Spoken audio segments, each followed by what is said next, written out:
Work, energy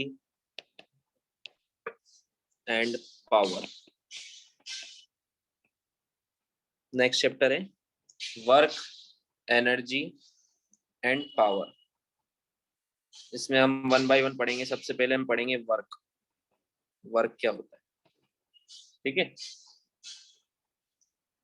so basically हम real life में बहुत सारे वर्क करते हैं कि नहीं करते हैं? सुबह से लेके शाम तक करते हो कि नहीं करते हो आप वर्क? Yes sir. है ना। जैसे रीडिंग है, बुक रीड करना, उसको भी हम वर्क बोल देते हैं। बोलते हैं कि नहीं बोलते हैं? Yes sir. हाँ सर। या फिर जैसे मान लो एक वॉल को ही हम पुश कर रहे हैं, बट वॉल को पुश करने से कुछ होता है क्या? कुछ भी नहीं होता, है ना। बट उसको भी हम पुश करके बोल देते हैं मैं तो थक गया, हमने वर्क किया बहुत। समझ में आया क्या?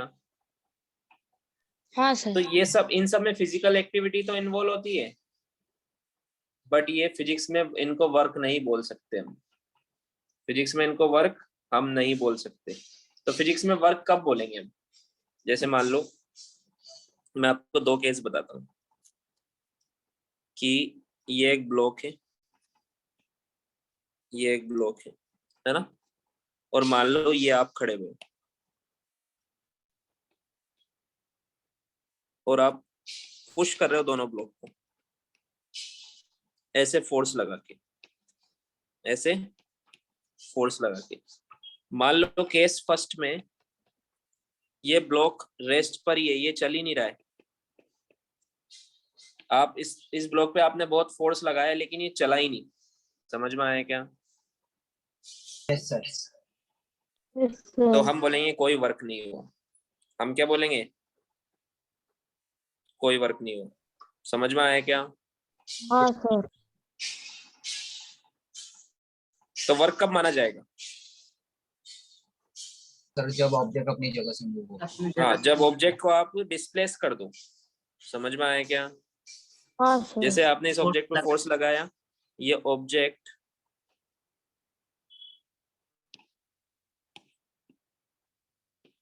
मान लो यहां से इतना डिस्प्लेस हो गया, तो आपने इस पे कोई वर्क किया है। समझ में आया? Yes sir. ये ऑब्जेक्ट को यहां से यहां कौन लाए? आप लाए। तो वर्क किसने किया? आपने। है समझ में? हाँ yes sir. So work is done. इस केस में वर्क 0 है और इस केस में वर्क 0 नहीं है। कुछ वर्क किया है आपने। समझ में आया? Yes sir. हाँ तो सर। एक बात तो हमें समझ में आ गई कि वर्क इज डन। वर्क कब होता है? When a force produces some displacement. समझ में आया क्या? Yes sir. जब फोर्स क्या प्रोड्यूस करता है? डिस्प्लेसमेंट, तब वर्क होता है। तो आप सुबह से लेके रात तक वॉल को पुश किए जाओ, वॉल डिस्प्लेस हो जाएगी क्या? No sir. नहीं sir. So your work done is 0। आपका वर्क डन क्या हुआ? 0 हुआ। समझ में आया क्या? अब बेसिकली वर्क को हम ऐसे समझ सकते हैं, बेसिकली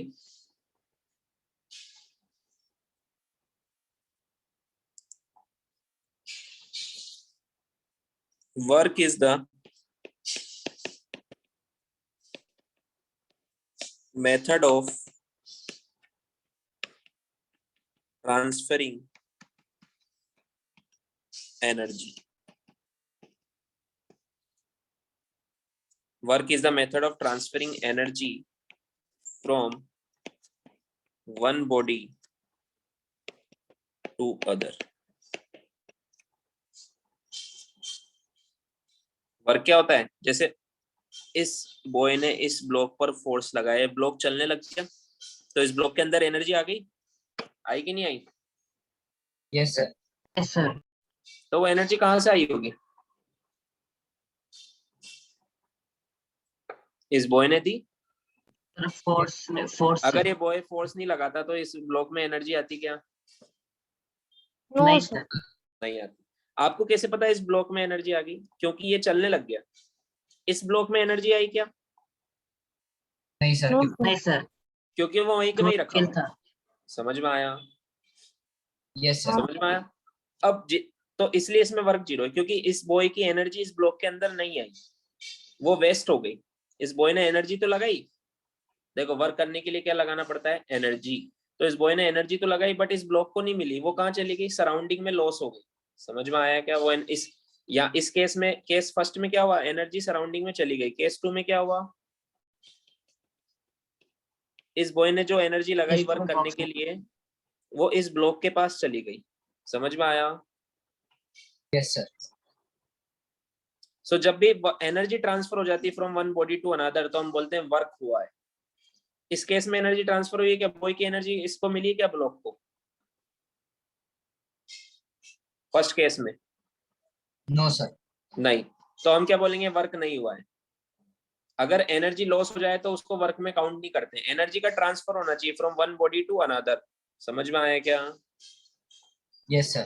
जितना ज्यादा एनर्जी का ट्रांसफर होगा वो ही वर्क होता है। मान लो इसने 100 जूल की एनर्जी इस ब्लॉक को दे दी, तो वर्क हो गया 100 जूल। जूल क्या होता है आगे पढ़ेंगे हम, यूनिट है। मान लो 200 जूल की एनर्जी इसने इस ब्लॉक को दे दी, तो वर्क कितना हुआ, 200 जूल। समझ में आया? Yes, sir. हाँ, जो पार्ट सराउंडिंग में लॉस हो जाता है उसको वर्क में काउंट नहीं करते। मान लो इस बॉय ने 200 जूल की एनर्जी यूज की वर्क करने के लिए, कितनी, 200 जूल की, उसमें से 50 जूल तो सराउंडिंग में चली गई, बाकी 150 इस ब्लॉक को मिली, तो वर्क कितना हुआ, 250. 150। 200 में से 50 तो लॉस हो गई ना, उसको वर्क में काउंट नहीं करेंगे। हाँ, जितनी इस ब्लॉक के पास आई उसी को काउंट करेंगे। तो इसने 200 यूज की, 50 लॉस हो गई, बची कितनी, 150, तो वर्क कितना हुआ, 150 जूल का। समझ में आया क्या? Yes. Yes, sir. So basically work is equal to होता है एनर्जी का ट्रांसफर। आया समझ में? सो इसलिए तो हम बोलते हैं work is done when a force is produces some displacement. Displacement होगा तभी तो हम बोलेंगे एनर्जी आई है ब्लॉक में। समझ में आया हाँ, क्या? sir. हाँ, sir. Sir. तभी तो हम बोल सकते हैं, means we can say energy is transfer.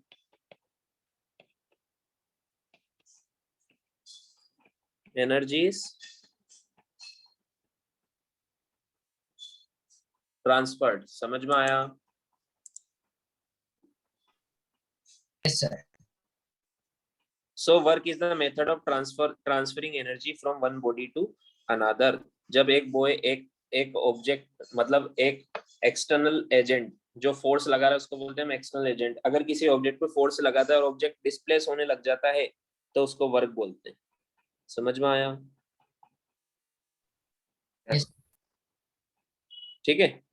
अब वर्क निकालने के लिए पहले हमें थोड़ा सा एक कंसेप्ट सीखना होगा, component. How to take a component of any vector quantity. क्या लेना सीखना होगा, क्या लेना सीखना होगा? Take a component of the हाँ, quantity. ठीक है। सो ये वर्क की डेफिनेशन तो कंप्लीट हो गई। इसका फॉर्मूला देखने से पहले हम क्या सीखेंगे, कंपोनेंट लेने सीखेंगे। ठीक है, कंपोनेंट ऑफ ए वेक्टर, ये सीखेंगे। ठीक है, देखो वेक्टर क्वांटिटी में क्या होता है, वेक्टर क्वांटिटी में होता है उसका मैग्नीट्यूड और डायरेक्शन दोनों होता है ना वेक्टर क्वांटिटी में। Yes, sir. हाँ, Yes, sir. देखो रिप्लाई नहीं करोगे ढंग से तो फिर मैं आपको थोड़े अलग से जो मैं पढ़ाता हूँ वो नहीं पढ़ाऊंगा। अच्छे से रिप्लाई करो मुझे, ठीक है? Yes, sir. है ना, सुन रहे हो सब लोग? Yes, sir. Yes, sir. हाँ, वेक्टर क्वांटिटी में होता है मैग्नीट्यूड एंड डायरेक्शन दोनों होता है। ठीक है, Yes, sir. अब जैसे मान लो ये वेक्टर को हम एरो से रिप्रेजेंट करते हैं, जैसे ये एक वेक्टर है ना, ये इसकी डायरेक्शन है, इसका हेड क्या होता है, इसकी डायरेक्शन। समझ में आया? जैसे फोर्स भी तो वेक्टर होता है। मैंने बोला फोर्स इधर लग रहा है तो उसका हेड क्या बता रहा है, उसकी डायरेक्शन बता रहा है। और इस एरो की लेंथ क्या बता रहा है कि फोर्स कितना बड़ा है, मैग्नीट्यूड बता रहा है। मतलब समझ में आया? हाँ, sir. Yes, sir. Yes sir. ठीक है, तो जैसे मान लो कोई जनरल वेक्टर है, ये ए वेक्टर, ये मान लो थीटा एंगल पर लग रहा है इस एक्सिस से। कितने एंगल पर, थीटा एंगल पर। हाँ, कितने एंगल पर, थीटा एंगल पर एक्स एक्सिस से। तो वाई एक्सिस के साथ इसका एंगल कितना होगा? 90 माइनस थीटा। यस ये वाला एंगल कितना होगा? 90 माइनस थीटा। Yes sir. समझ में आया क्या? यस सर लिखना मत, अभी समझो पहले। अब मुझे इस, देखो ये वेक्टर क्या है? ये x और y दोनों में लग रहा है। मान लो कोई एक वेक्टर होता है जो सिर्फ x में होता, तो हम इसको बोलते हैं इसका y में कितना है? 0, है ना? या फिर कोई वेक्टर होता जो सिर्फ y में होता, तो हम बोलते हैं इसका कंपोनेंट y में कितना, x में कितना है? इस वाले वेक्टर का x में कंपोनेंट कितना है? 0। समझ में आया क्या? यस हाँ, सर यस तो सर। कंपोनेंट आपको समझ में आ रहा है? तो ये हाँ, वाला सर। जो वेक्टर मैंने आपको शो किया, ये x और x सिर्फ x में या सिर्फ y में या दोनों के बीच में? दोनों दोनों के बीच में। दोनों के बीच में। तो हमें ये सीखना है कि अब ये दोनों के बीच में लग रहा है, मतलब इसका कुछ पार्ट x में भी आ रहा होगा और कुछ पार्ट y में भी आ रहा होगा। समझ में आया क्या? Yes sir. हाँ, तो x में कितना आ रहा होगा उसके लिए क्या करते हैं हम? इसके हेड से एक लाइन, प्रोजेक्शन बोलते हैं इसको, प्रोजेक्शन लेते हैं। ऐसे प्रोजेक्शन लिया मैंने। प्रोजेक्शन का मीनिंग होता है कि जिस एक्सिस पे आप प्रोजेक्शन ले रहे हो वो वहां पर ये लाइन 90 डिग्री बनानी चाहिए। समझ में आया क्या? यस सर और वैसे y एक्सिस का कंपोनेंट निकालना है तो यहां से मैं y एक्सिस पे प्रोजेक्शन ले लूंगा। ठीक है, तो x कंपोनेंट क्या होगा इसका? ये वाली डिस्टेंस। समझ में आया? मान लो वेक्टर और लंबा होता तो इसका x कंपोनेंट और बड़ा आता, y कंपोनेंट भी और बड़ा आता। समझ में आया क्या? हाँ Yes. सर।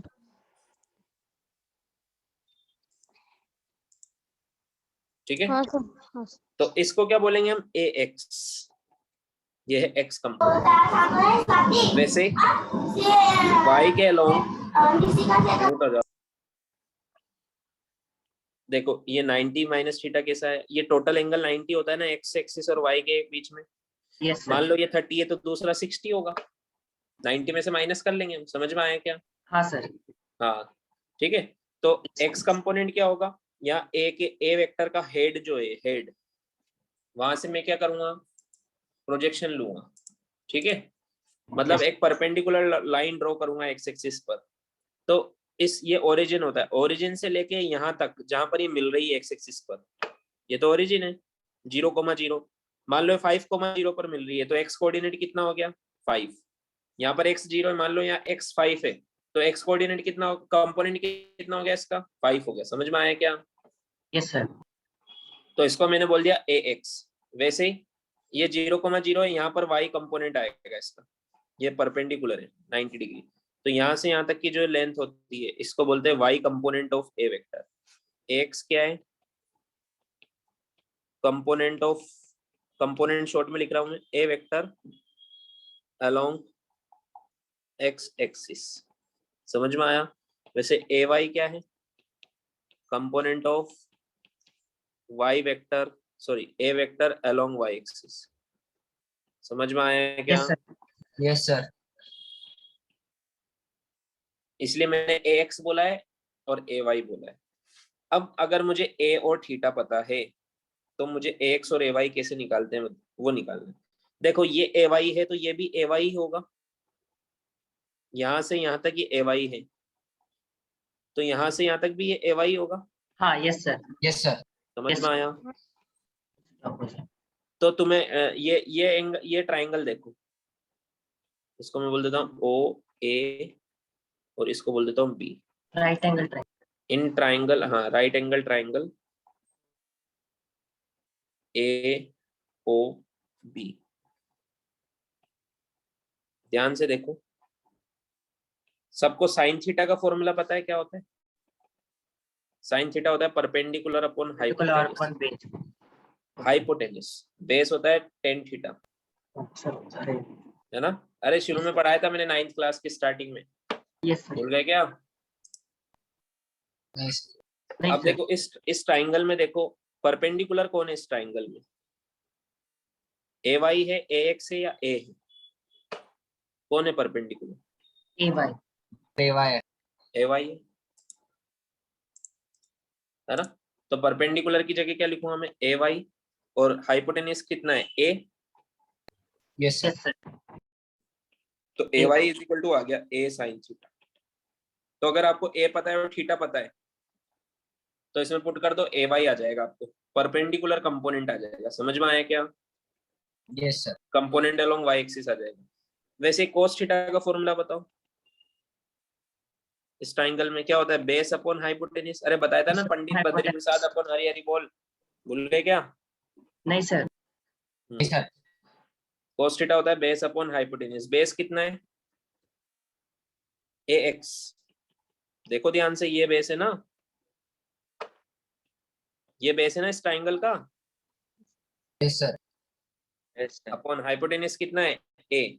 तो ए एक्स कितना आ जाएगा? ए कोस थीटा। आया समझ में? Yes sir. तो मैं इन समरी आपको क्या याद रखना है, मैं आपको डायरेक्ट बता देता हूँ कि जैसे अगर कोई ए वेक्टर है, इसके आपको कंपोनेंट लेने हैं। ये ए वेक्टर है, एक कंपोनेंट आपको इस डायरेक्शन में लेना है। ठीक ठीक है, एंगल पता है आपको। तो एक कंपोनेंट आपका इधर आ जाएगा और एक कंपोनेंट आपका इधर आ जाएगा। समझ में आया क्या? तो ये वाला आएगा ए कोस थीटा और ये वाला आएगा ए साइन थीटा। निकाला ना ने? बेस वाला ए एक्स वाला कितना आएगा? ए कोस थीटा। एक्स वाला कितना आएगा? ए कोस थीटा। और वाई वाला कितना आएगा? ए साइन थीटा। समझ में आया क्या? Yes sir. हाँ। सिमिलरली जैसे मान लो फोर्स के कंपोनेंट लेने आपको। किसके? फोर्स के।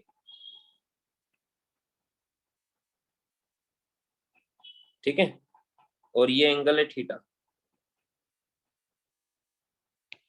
तो ये वाला कंपोनेंट मतलब याद रखो, थीटा के साथ वाला जो कंपोनेंट होता है ये थीटा है ना, इसके साथ, और एक थीटा के एक दूसरा उसके अपोजिट वाला। समझ में आया? तो जो थीटा के साथ वाला होता है उसमें हम कोस थीटा से मल्टीप्लाई करते हैं। ये एफ है तो ये क्या होगा? F cos theta. और दूसरे वाले को किससे करते हैं? sin एफ से। f sin theta. समझ में आया? Yes sir. ले, तो ऐसे कंपोनेंट लेते हैं।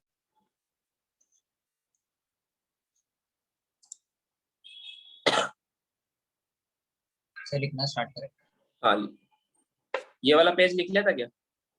नहीं सर। हाँ सर लिख लिया था। नहीं, सबने नहीं लिखा था शायद, ये लिखो पहले। देखो इस ट्राइंगल में, देखो फिर से रिवीजन करते हैं। मान लो ये ए वेक्टर है जो एक्स और वाई दोनों में है। तो मुझे ये पता लगाना है कि इसका कितना कंपोनेंट एक्स एक्सिस के अलोंग आएगा, कितना कंपोनेंट वाई एक्सिस के अलोंग आएगा। समझ में आया? तो ये ए वेक्टर है और इसका एंगल गिवन है एक्स के साथ थीटा। तो यहाँ से मैं परपेंडिकुलर ड्रॉ करूंगा। तो ओरिजिन से लेके यहाँ तक की जो डिस्टेंस होगी एक्स एक्सिस पर, एक्स एक्सिस के अलोंग, उसको बोलते हैं एक्स कंपोनेंट। क्लियर है? Yes sir. और यहाँ से मैं परपेंडिकुलर ड्रॉ करूंगा वाई एक्सिस पर, तो यहाँ से यहाँ तक की जो डिस्टेंस होती है उसको बोलते हैं वाई कंपोनेंट। समझ में आया? Yes sir. Yes sir. ठीक है, अब ये कैसे निकालेंगे ए एक्स और ए वाई? ये ट्राइंगल देखो, राइट एंगल ट्राइंगल है ना, ये ए वाई है तो ये भी ए वाई है, दोनों इक्वल ही। इस ट्राइंगल में देखो साइन थीटा होता है परपेंडिकुलर अपॉन हाइपोटेन्यूज। तो परपेंडिकुलर कितना है? ए वाई। हाइपोटेन्यूज कितना है? ए। तो ए वाई इज इक्वल टू हो जाएगा ए इंटू साइन थीटा। समझ में आया? Yes sir. Yes sir. वैसे इस ट्राइंगल में देखो कोस थीटा का फॉर्मूला लगाएंगे तो वो होता है बेस अपॉन हाइपोटेन्यूज। बेस कितना है? ए एक्स। हाइपोटेन्यूज कितना है? ए। तो ये बन जाएगा A X upon A equal to cos theta. तो ए एक्स हो जाएगा ए कोस थीटा। समझ में आया? तब आपको डायरेक्ट याद रखना है, बार बार ये फॉर्मूले नहीं लगाएंगे साइन थीटा कोस थीटा का। आपको याद रखना है ये ए वेक्टर है और ये एंगल थीटा है। तो थीटा के साथ वाला कंपोनेंट आता है ए कोस थीटा और दूसरा वाला आता है ए इंटू साइन थीटा। समझ में आया? Yes sir. Yes sir. या फिर फोर्स, जैसे फोर्स की कंपोनेंट लेना है तो ये एफ है, तो एफ के साथ थीटा के साथ वाला कंपोनेंट आएगा कोस एफ इंटू कोस थीटा और दूसरा वाला आएगा एफ इंटू साइन थीटा। समझ में आया? Yes sir. Yes sir.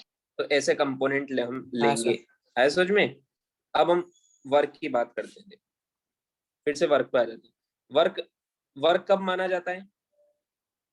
जब हम फोर्स लगाएं और डिस्प्लेसमेंट हो। जब हम फोर्स लगाएं और Object. डिस्प्लेसमेंट। समझ में आया? Yes, sir. Yes, sir. तो जैसे मान लो ये एक ऑब्जेक्ट है,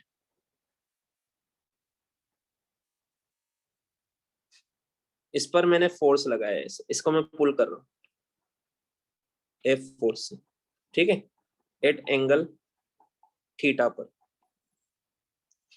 तो ये फोर्स में देखो एक्स एक्सिस में भी लगा रहा हूँ और वाई में भी लगा रहा हूँ कि नहीं लगा रहा हूँ, Yes, sir. है ना? इस फोर्स की वजह से ये ब्लॉक यहां से यहां आ गया, इतना डिस्प्लेस हो गया।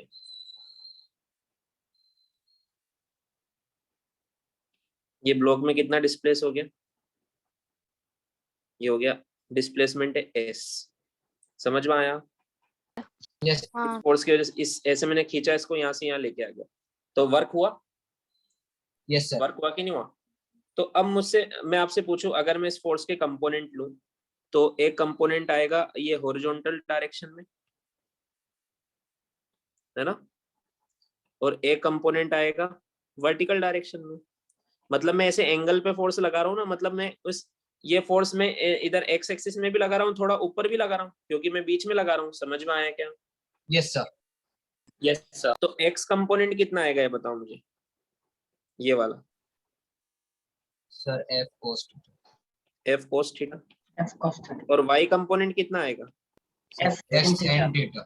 F sin theta. तो मुझे बताओ इस ब्लॉक को यहां से यहां तक कौन सा फोर्स ले गया होगा, कोस वाला, ये वाला, या ये वाला? Cos. Cos वाला. F cos theta. जो इधर लग रहा है। समझ में आया? Yes, sir. Sir. तो हम वर्क कैसे निकालते हैं?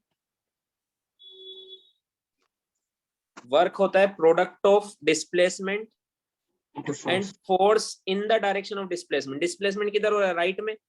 तो हमें वो वाला फोर्स लेना है जो डिस्प्लेसमेंट की डायरेक्शन में हो। वो कौन सा है? ये वाला। समझ में आया क्या? F cos theta. Yes, sir. समझ में आया? Yes, ठीक sir. है। हाँ सर। सो पहले मैं वर्क की डेफिनेशन लिख देता हूँ।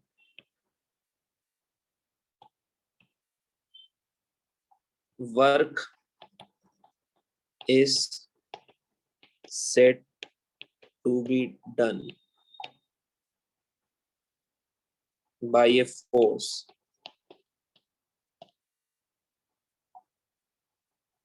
on an object if it causes displacement। क्या ये क्या प्रोड्यूस करें? Displacement of the object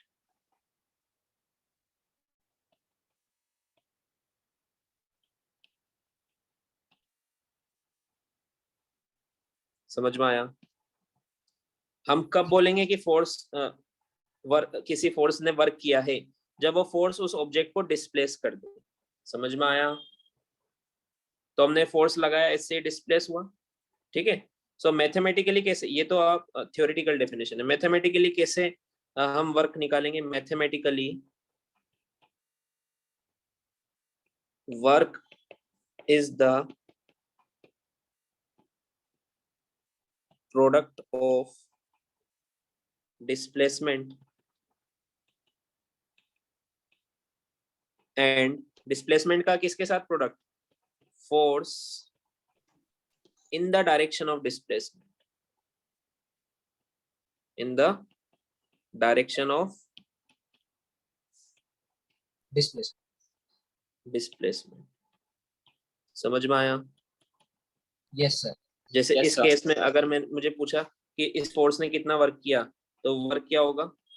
displacement कितना हुआ वो देखो। सबसे पहले डिस्प्लेसमेंट हुआ s मल्टीप्लाई प्रोडक्ट निकालने में, वो वाला फोर्स देखो जो इस डिस्प्लेसमेंट की डायरेक्शन में, कौन सा है? ये वाला है। समझ में आया क्या? हाँ। Yes, sir. F cos theta.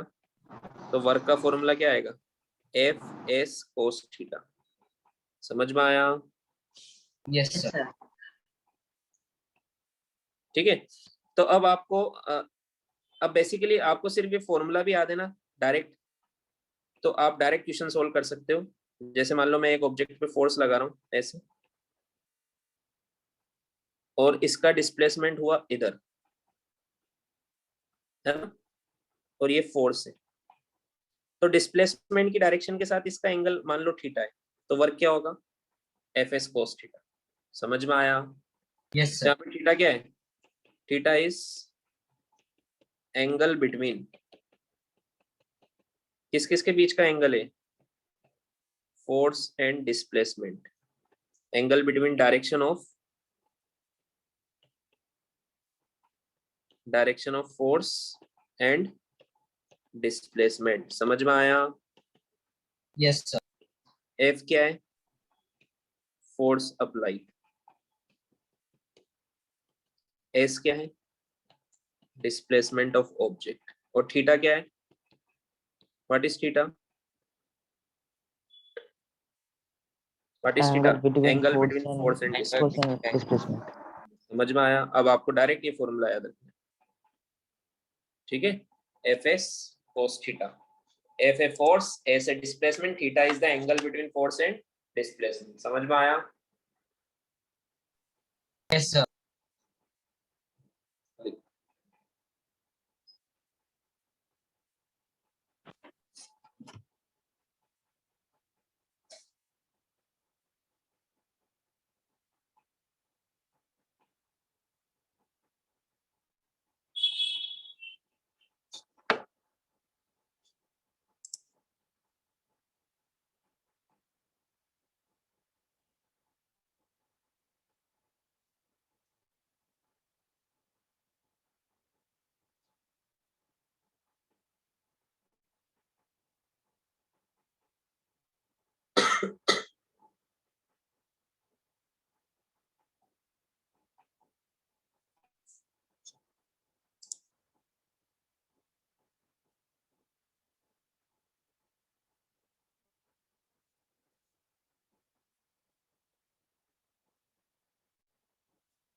Clear?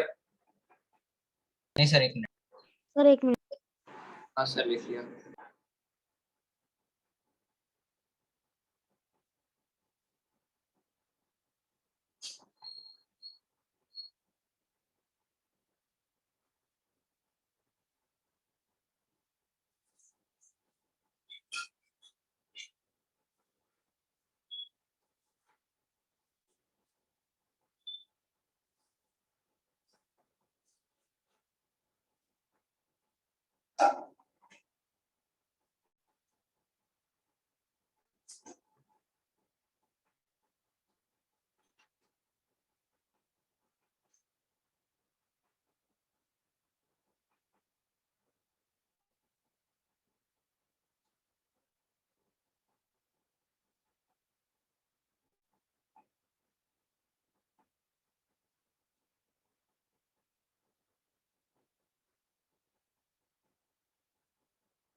Sir हो गया। हो गया? हटा दो। यस हाँ सर। सर।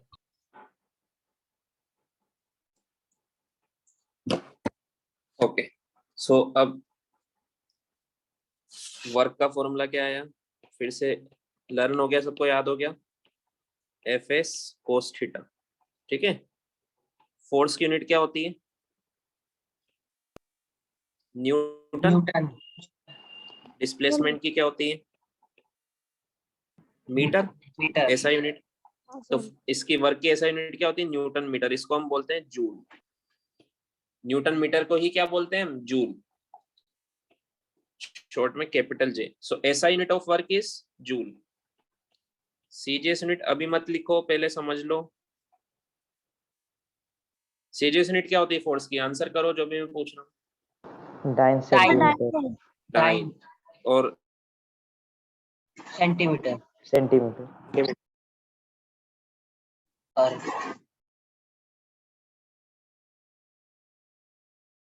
हेलो।